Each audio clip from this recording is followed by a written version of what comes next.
Ito yung ginawang daan. Yung dating daan eh.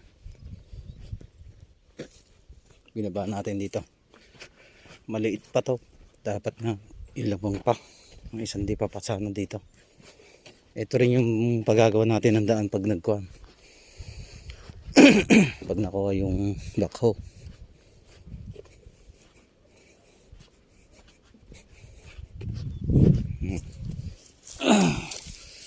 Medyo sanay na siya.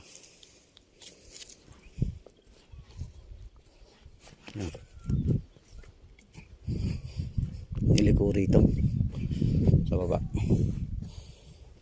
Pagawa mo dyan, hindi na siya masyadong matarik. Pero dapat sana makumpa to, makain pa to. Diretso na ron.